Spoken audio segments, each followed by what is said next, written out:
Hello, everybody. My name is Seong. I came all the way from Rhode Island, and just as I'm about to get adjusted to the jet lag, the conference is ending, so I'm really, really sad about that. But today, we've had a lot of talk about Ractors, even in this conference, in previous conferences, and I'm sure you've seen some blog posts about it. And people have talked a lot about their benefits, like what do they do on paper, what are their limitations and things like that. But today I'm going to talk about Ractors from a slightly different perspective, not to make it just yet another Ractor talk. I'm going to talk about my experience with building real projects in Ractors, with Ractors. So specifically, I'm going to share my experience with two projects. The first is a raw TCP HTTP server I built with Ractors. And the second one is a slightly more advanced Rack-compatible server that I developed with Ractors. And as you come along with me for the ride, I hope you're going to learn some unfamiliar but useful design patterns for reliable concurrency. And lastly, I hope that you form some opinions about Ractors, about Ruby as a language, and where we should go as a community. But before I begin, I'm going to give you guys a thought experiment.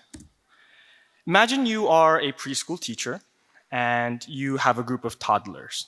They're very, very well-behaved toddlers. So if you tell them to do something, they will do what you told them to do. But they are toddlers, so if you don't explicitly say, hey, don't put your hand in the cookie jar, they're going to go ahead and put their hand in the cookie jar. If you don't say, don't burn yourself, they're going to burn themselves. Now imagine you have to try to have them share a single coloring book without them drawing over each other, because if Amy draws over Brian's drawing, Brian's going to start crying, and nobody really wants that. So what type of rules do you need to set? What are the set of rules you need so that Amy doesn't draw over Brian, Brian doesn't draw over Charlie, and so on? Does anybody have an idea? How's this? Okay. As a first, to kick things off, how about if somebody is already drawing, you have to wait for that person to finish drawing before you start drawing. Does that sound reasonable? Okay. Assuming that they are very well-behaved toddlers and they will listen. Okay, any other rules that people can think of? Stand in a line. Stand in a line, sure.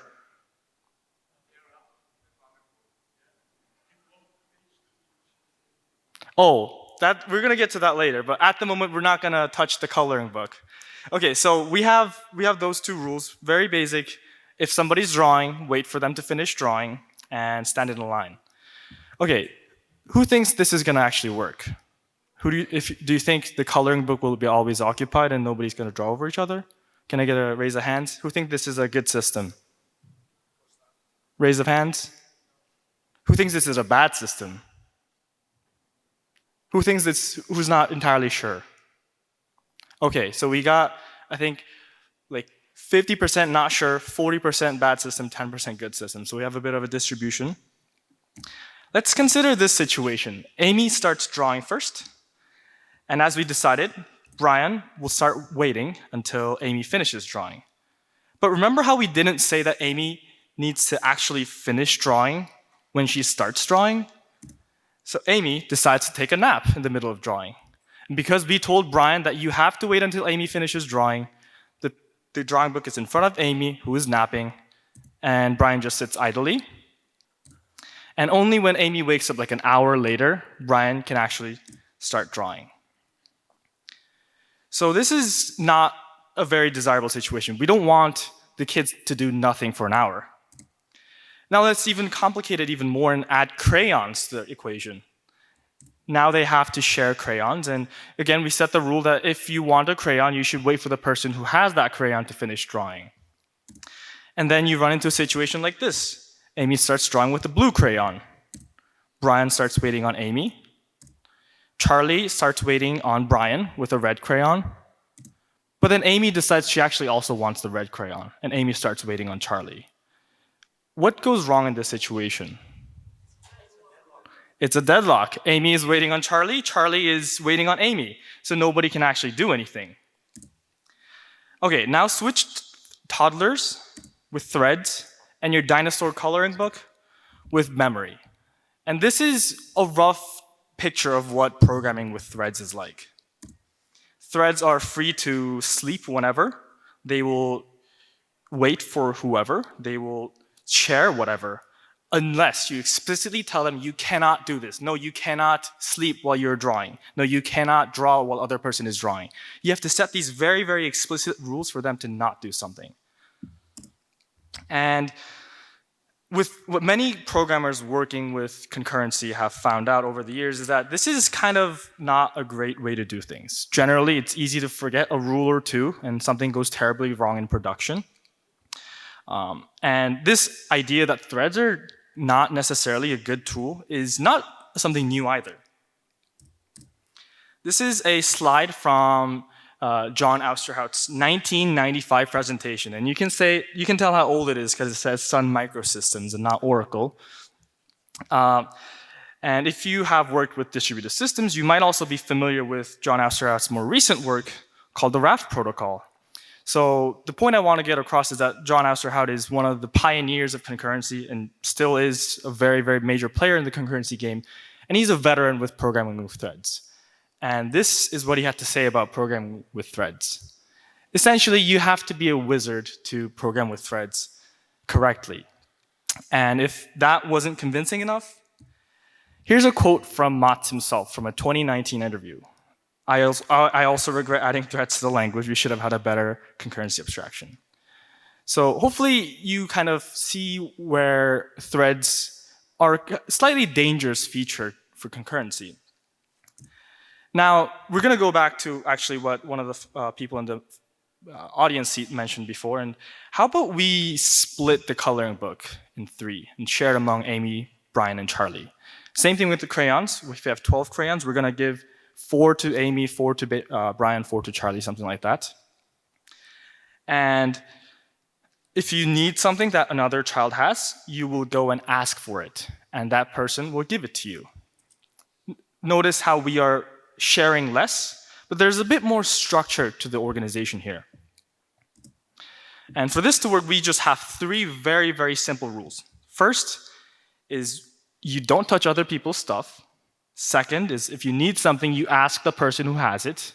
And the last is if somebody asks for something, you need to respond to it. So the last one is basically if you were napping before and Brian asks you for a coloring pen, you have to wake up and ask and respond to Brian's order. And this is the exact principles on which actors and, as an extension, Ractors are built upon. You don't share memory, so you don't touch others' coloring books. You send messages when you need something, and you receive messages and respond to them. And because of these constraints, you have a framework for easier reasoning about concurrency. Okay, but who here is building a crayon and coloring book sharing service? Who here is building a Fibonacci function in production? I hope nobody. I hope you didn't put a Fibonacci function in your Rails app. So we're gonna build something real. We're gonna build something that's actually potentially usable. And the first thing we're gonna build is based off of Mike Perham, or the creator of Sidekick's blog, where he builds a health check service for Sidekick Enterprise. The specific gem that he uses in this case is a gem called gserver, which is a very, very archaic X standard library gem that offers some very basic TCP and HTTP functionality. And I hope that this Sidekick Enterprise functionality is pretty real enough for you where you can see yourself building something like this, maybe not as like a customer-facing tool, but as an internal tool for monitoring things like that.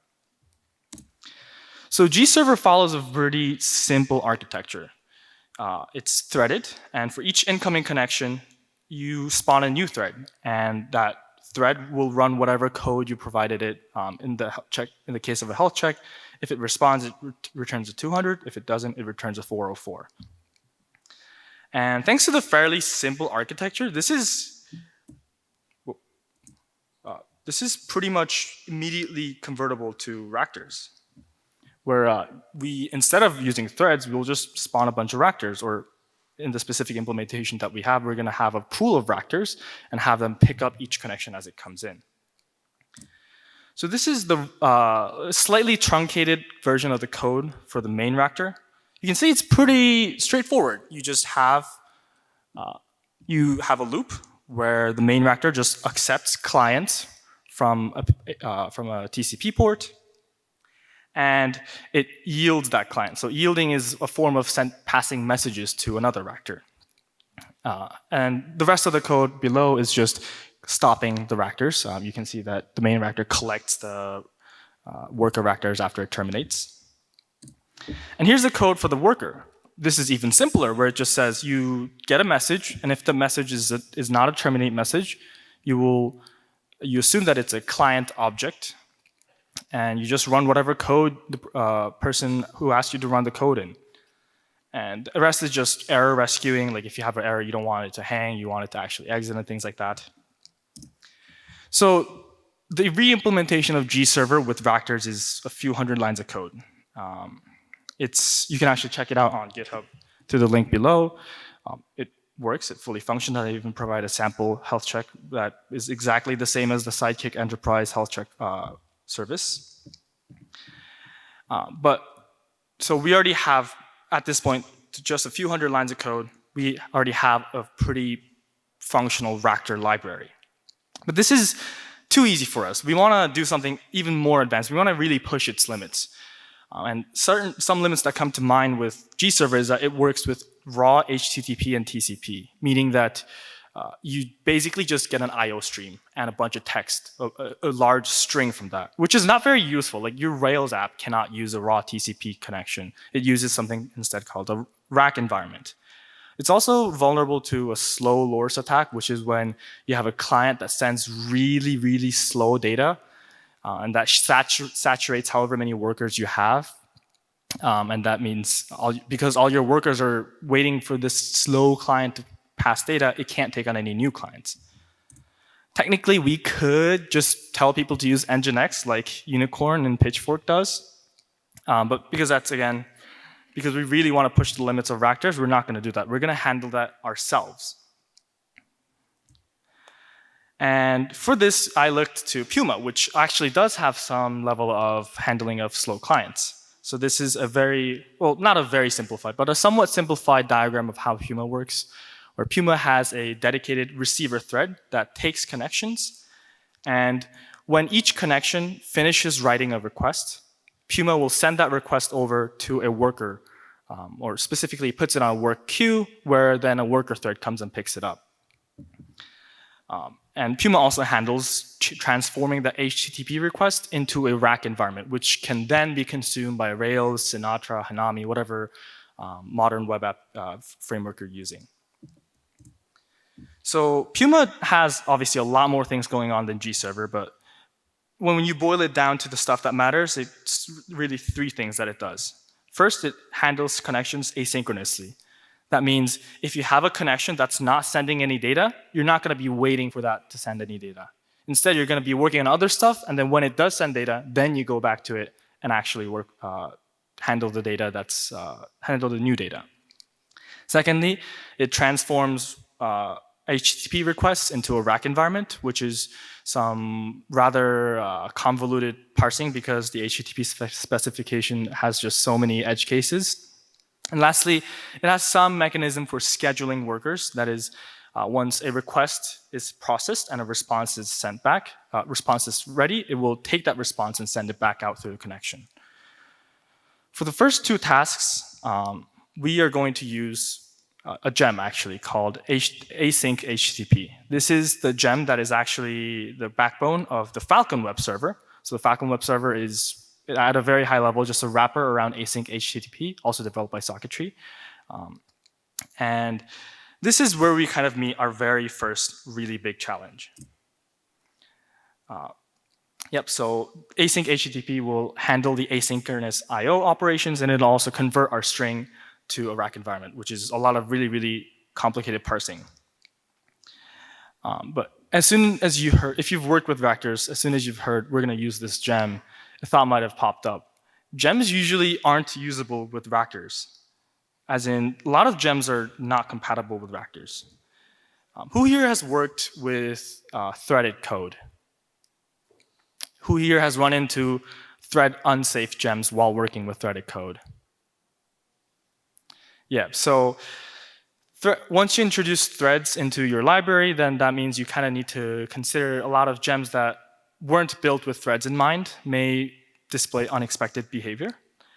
And for Ractors, unfortunately, this is magnified tenfold, I'd have to say, where nobody really considers the existence of Ractors when building their gems. So it's up to you, or in this case, me, to make the gem compatible with Ractors. And the specific part where there's a bit of friction is async HTTP is thread safe, it is fiber safe, but it is not Ractor safe. And specifically, the Ractor not safe, unsafe part comes in the shape of a custom console that async HTTP uses. And this console is a singleton. And furthermore, it is a singleton that has a hold of I/O. And I/O fundamentally cannot be passed as messages to Ractors, even when frozen. So I had to think of a way to kind of work around it. And my idea was using some like a distributed computing concept called remote procedure calls. So the idea is you want to make what would have been a local function call instead to some sort of remote computer, or in this case, a different processor.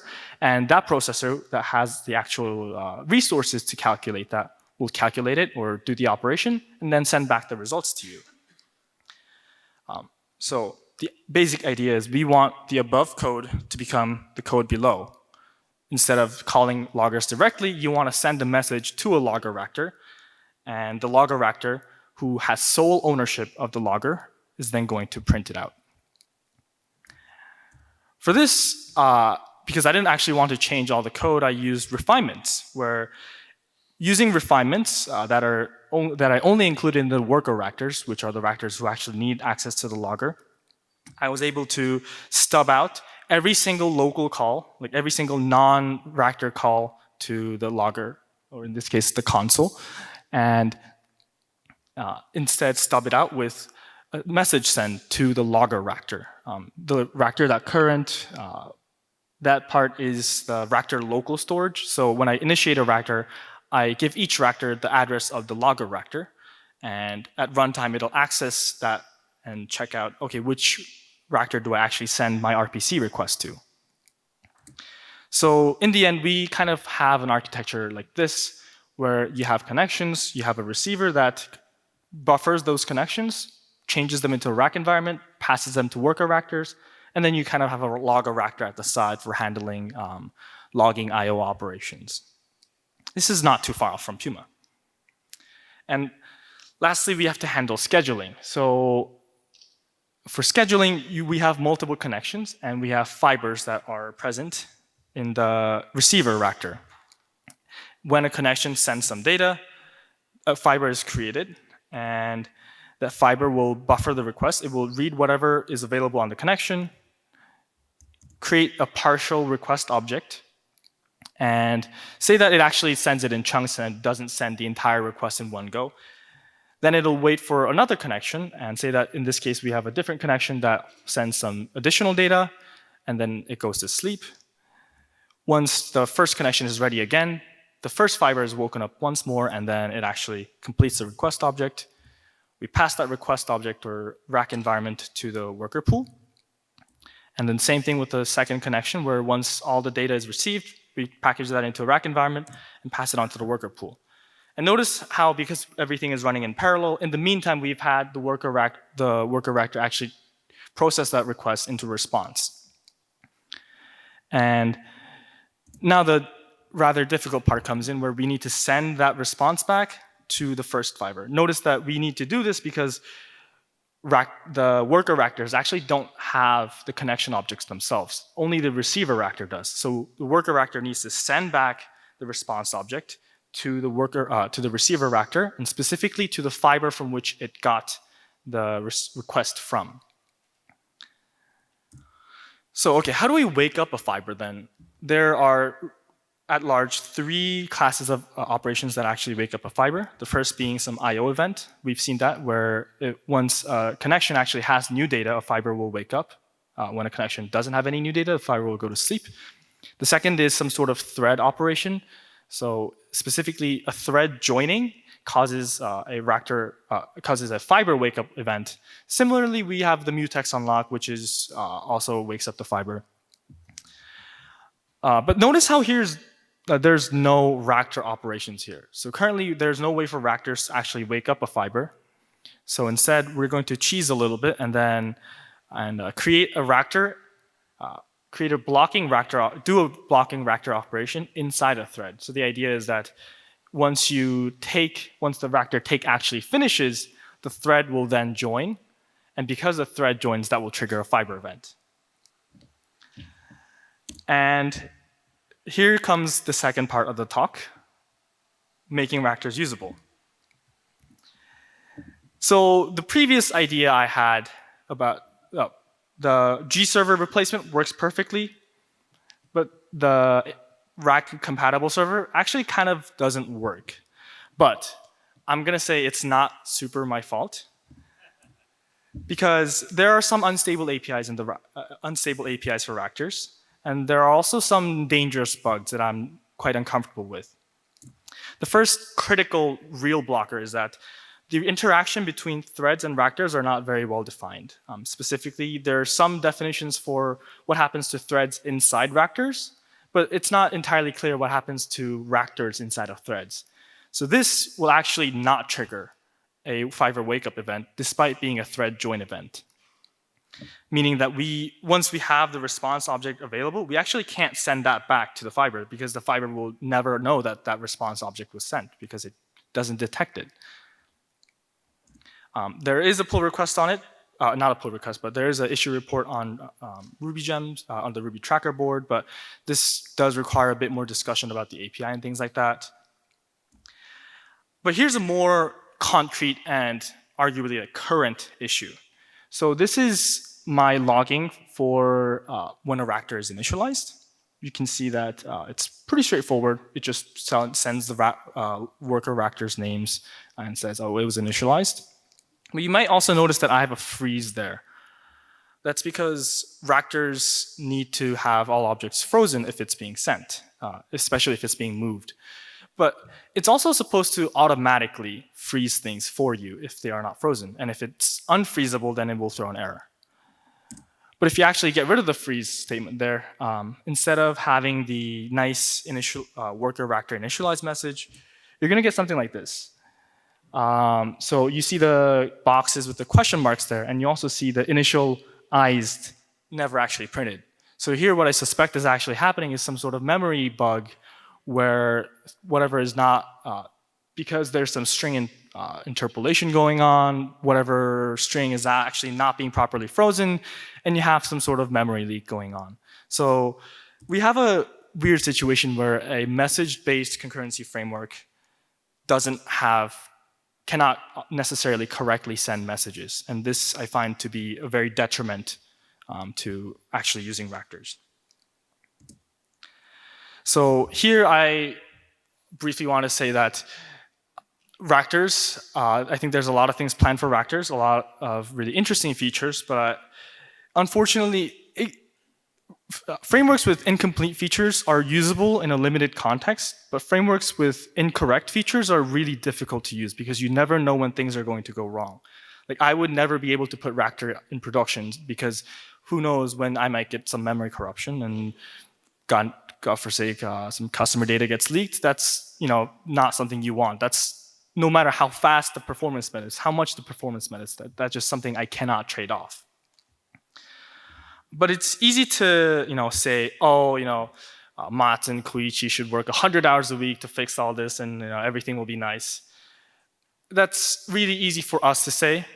But I think the more difficult question is, so how can we help out? What can we do to help advance Ractors, how to help advance Ruby, how to help advance these new experimental and arguably exciting features in Ruby? But before anything, why do we need to help it at all? And the ugly truth is each year, I find it harder to explain to my friends and colleagues why they should try out Ruby. You're building web apps, just use JavaScript. Or if you insist on using a monolith, use C#.